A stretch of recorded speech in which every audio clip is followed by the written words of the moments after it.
You're with Julian on the Brown Notes and Israel versus Iran. 10 inconvenient truths. Now, I do this piece fully knowing that by the time you hear it, given the chaotic nature of everyone involved in this process, a lot of it will be outdated, but this is a snapshot as of this moment. My previous piece on Israel was called Why the War in Gaza Has Already Failed, saying that it had failed to, it wasn't possible to do their secret aims, the complete, well, not so secret aims of replacing the entire population of Gaza in the West Bank, just wasn't possible to do. And also the stated aims around hostages and the destruction of Hamas were also not happening. But in that I said that whenever Netanyahu, who is currently fighting for his bacon because no one in Israel wants him to remain Prime Minister. He is Prime Minister due to a messy coalition that's falling apart and doesn't get anywhere near enough support to form government on his own. But it's the coalition that he's in is falling apart. And the other thing is that he faces serious corruption charges as soon as he leaves office. So he's been fighting for his political survival to keep the war in Gaza going on as long as possible. And I mentioned in that piece that whenever he's trapped, his go-to is to bomb Iran, with the extended aim of dragging America into the war. And Bill Clinton said the quiet part out loud. Netanyahu has always wanted to bomb Iran because if he gets war with Iran, he can stay in power forever. And that is it. Anything else saying about nuclear weaponry is garbage. And Western governments have been lining up to support him. Even though the country is accused globally of committing genocide and ethnic cleansing in Gaza and shooting people on a daily basis coming to pick up food, they are actually giving credence to an unbelievable weapons of mass destruction lie about Iran, who have never expressed a great deal of desire to be engaged with the West. In fact, they even joined happily to a nuclear pact that was then cancelled. And the West governments have been absolutely pathetic in giving credence to complete lies from Israel about this and not calling it as it is. So is the world's media. You know, there's this false equivocation between what Netanyahu says and what the other side say. But there's no evidence to support anything that Netanyahu said. I mean, the whole notion of supporting terrorism. Who? All of the attacks we know about are from the other side, the Sunni side, the Saudi Arabian side.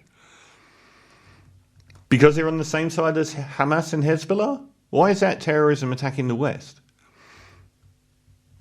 The terrorists that we know about this century are all Wahhabi Muslims that, was it 19 of the 21 9/11 bombers were Saudi Arabian? No one has ever been Iranian, has they? There's a lot of interesting complexities to this scenario at the moment. One of them is Putin. So Putin's in a really complicated position.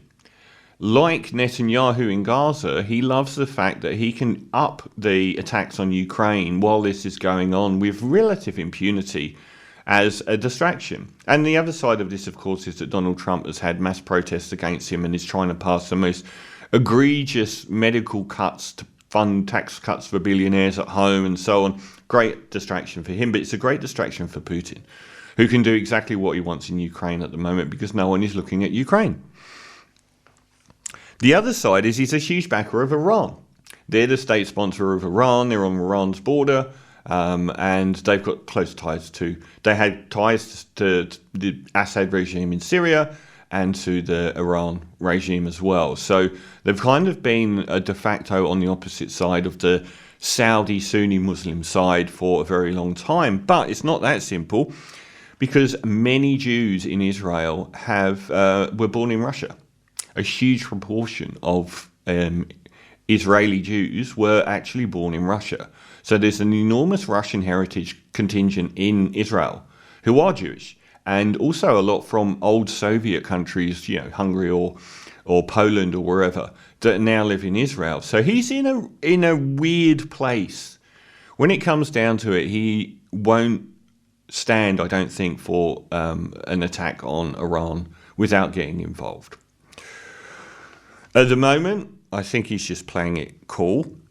Trump has a very, very complicated situation, which is he rode into town saying that he was the peace president and that all these other governments over the years had got us into these wrong and illegal wars in Iraq and Afghanistan, and they were all warmongers, and he was going to stop the war in Ukraine and Gaza on day one of his presidency. 6 months later, they are raging worse. But he's adding a third. Now, that hasn't gone unnoticed by the MAGA base. In general, it seems Republican voters are all about bombing Iran, but there are very high-profile people that don't want it to happen, such as Steve Bannon and Tucker Carlson. Very prominent names in the MAGA movement that are shredding the whole notion of America being involved in another war in the Middle East, the exact opposite of what Donald Trump said on the way into power. And also on the almost exactly the same thing, weapons of mass destruction. What are your sources? Trust me, bro. And they are ironically one of the biggest reasons the world might get peace out of this. The other side of the MAGA support are evangelical Christians who are often Christian Zionists. Now, even though a lot of the media MAGA are very much anti this war with Iran, and a lot of the MAGA base are very anti-Jew as well.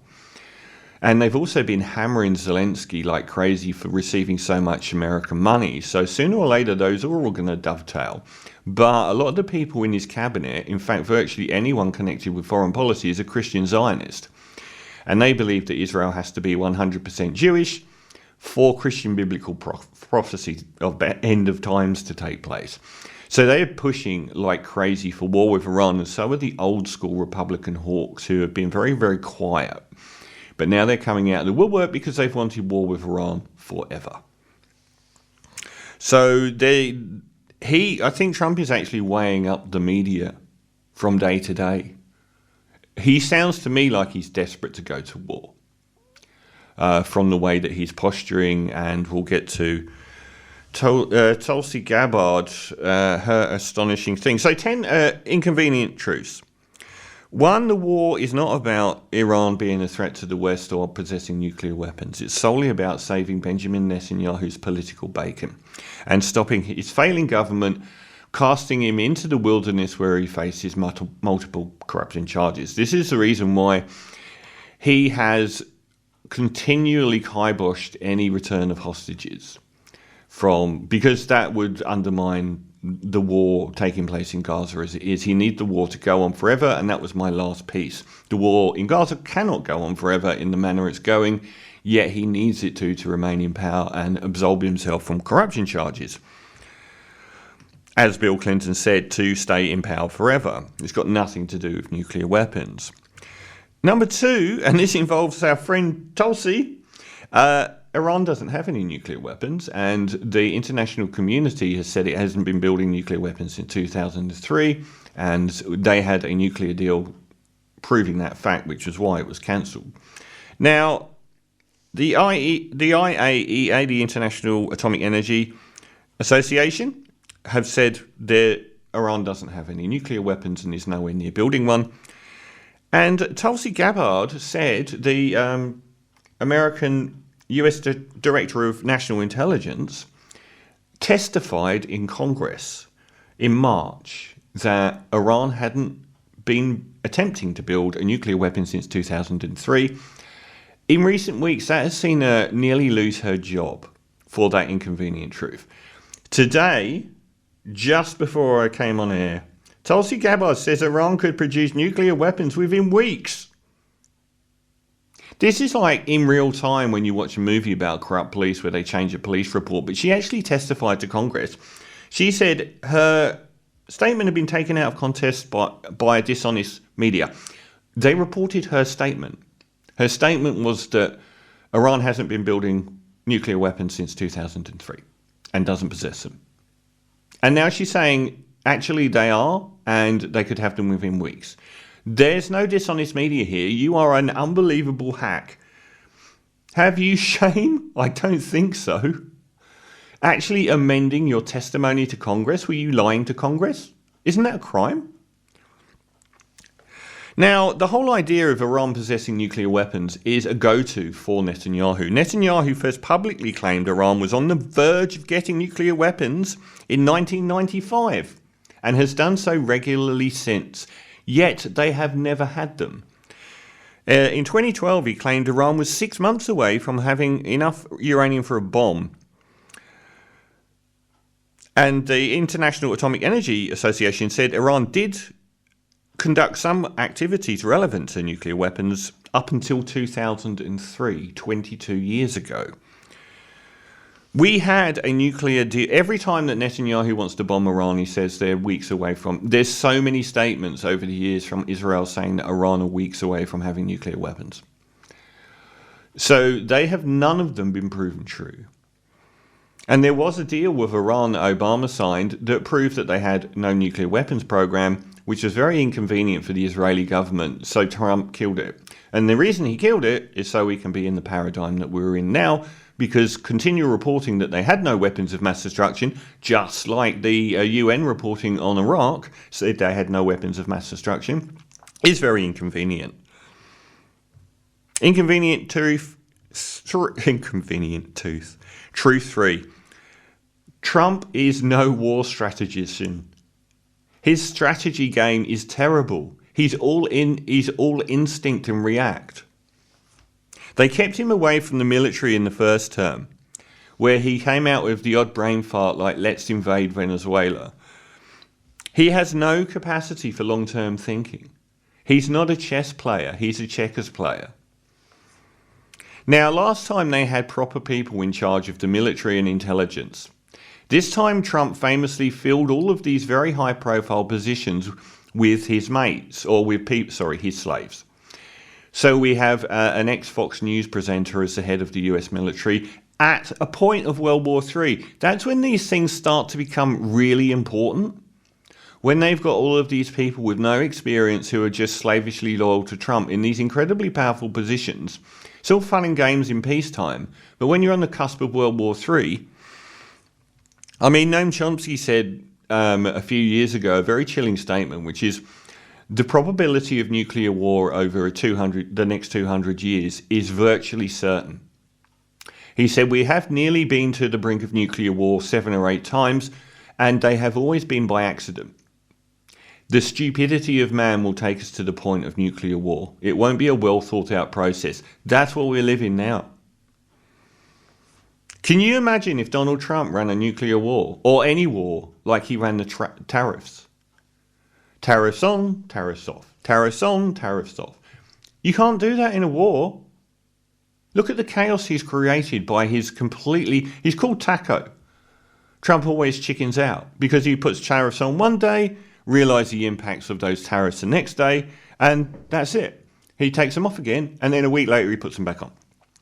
Imagine that in war. And obviously Netanyahu is a narcissistic sociopath, so he doesn't even care. Now, Inconvenient Truth 4, Iran has shown 2 very important and inconvenient things about Israel. For years, Israel has been protected by an enormously expensive American-backed Iron Dome defense shield, which against the pocket rockets from Hamas has proven enormously successful. Benjamin Netanyahu just showed it doesn't work. So Iron Dome has not worked against Iranian missiles from a real country. That's a big problem. The other thing it's shown is, while Israel might be very, very good at kicking Palestinian women in the back, it can't fight Iran on its own. It is shown already that it needs America to step in, which again makes it vulnerable. The 5th inconvenient truth is Iran is not Iraq or Lebanon or Gaza. It's a vastly more powerful military nation with a vastly bigger population and vastly bigger territory. Look at the Iran-Iraq war. All of the Western nations banded together to send money and arms for nearly a decade to support Saddam Hussein overthrowing the Iranian regime. And they got nowhere in like 8 years plus of war. Even with all that European and American backing, including, if you look at the Wikipedia page, which details all of the chemical weapons that we sent to Saddam Hussein and later executed him for using. Iraq is so much weaker and easier to overthrow than Iran will be. And Iraq didn't have any backing. Iraq's backing was the West, who turned on it. Iran still has Russian backing. Iran will not back down either. And if we look back to our recent wars in Iraq and Afghanistan, it's fair to say that they failed miserably. Iran does have tons of oil, though. But it's also more than prepared to go the long haul in war, whereas these people like Trump they're not long haul people. They want something to last for a week and be gone. Number 6 in the Inconvenient Truce. What's happening with Netanyahu, and this is deliberate, this isn't him being foolish, will embolden the conservatives in Iran. When you've got something like the nuclear deal in place and thawing relationships between Iran and America, that emboldens the liberal side of Iran. When you've got something like Netanyahu bombing Iran, that emboldens the conservatives. And the other thing that it does is everyone on earth can say, well, Iran probably needs nuclear weapons, otherwise Israel will just keep attacking it. They've given them a legitimate reason to try and get nuclear weapons. Maybe that's the only way that Israel will stop attacking them. And given Israel's geographic side, 0.8, they're the ones that are the nuclear threat. Iran doesn't have nuclear weapons. We're talking about the threat of Iran's nuclear war when they don't even have nuclear weapons, but Israel does. And yet we're still scared of Iran being the nuclear threat. Israel is a nuclear threat. Look at the size of the nation. They're used to bullying smaller, weaker opponents. Iran is like 10 times plus the population of Israel and size much more. A prolonged war could result in Israel being forced to use nuclear weapons. That's what the world should be screaming about. They actually have them. And there's no coming back from that, because if we're talking about the West supporting Ukraine leading to World War III because it's against Russia, well, if Russia's backing Iran and America's backing Israel, that's a pretty scary World War III prospect. Inconvenient Truth 9, Iran isn't a threat to the West. When in the 20th century has it been a threat to the West? It's one of the biggest lies.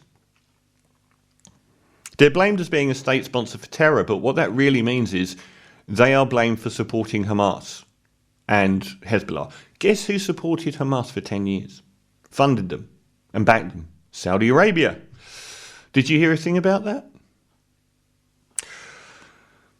All of the terrorism attacks on the West are the Sunni Muslims that come from the Saudi Arabia side. None of them have ever come from Iran. And they're our friends. Islamic State are actually the enemy of Iran. Now, think about this. Islamic State has attacked Iran. Islamic State has never attacked Israel. In fact, Israel was caught by conservative journalists patching up Islamic State fighters in the war in Syria, because the Islamic State fighters were on the same side as Israel in the war in Syria. Iran has faced a constant threat from the West, not the other way round. 10. The Inconvenient Truth. It's Iran that is a member of the Nuclear Non-Proliferation Treaty. Israel is not. Iran never developed nuclear weapons. Israel developed nuclear weapons in secret. Illegally. Iran isn't a threat to the West, but Netanyahu is a threat to the entire world. So who can stop them? Well, I'm disgusted by the Labour Party in Australia and the UK. Their Achilles heel has always been Israel. But you think with the ongoing genocide in Gaza, they'd at least say another war being started by Israel would get some form of condemnation. It's either got silence or mild praise. Disgusted with you, Labour. Disgusted with UK Labour. Disgusted with the Democrats in America. All of them are on the side of Israel. And all of their voters are not. None of their voters want this to happen. They don't represent us at all. Weirdly, we're now in a universe where MAGA and MAGA spokespeople might be our biggest hope in stopping this war. Because Trump desperately wants it to happen, but at the same time, his number one driving force in policy is to keep the MAGA base on side. Putin as well. So Iran is part of the BRIC nations, Brazil, Russia, India and China, the world's largest economic bloc and probably the most important political and economic bloc in the future, far outstripping the European Union or America in size and economy and probably power. Iran's part of that. The BRIC nations may find their voice on the world stage. And even Saudi Arabia, the media just doesn't report on the Middle East at all fairly, or accurately, or in a manner that conveys what's really going on. Saudi have been mortal enemies of Iran for years. They started to normalize relations with Iran a couple of years ago. They could well be the people that stand up in the region and say no. But the whole thing is just a complete disgrace for the West. Julian, on the brown note, and an addendum to the piece I did on Israel's war with Iran, I mentioned at the start, so normally I do my shows live on a Tuesday evening, but I'm doing a pre-record on Sunday, and I mentioned at the start of that piece that by the time I've posted it online or it goes to air, the situation would have changed completely. Well, in the space of 40 minutes, America has just bombed Iran. Unbelievable. Welcome to Iraq 2.0.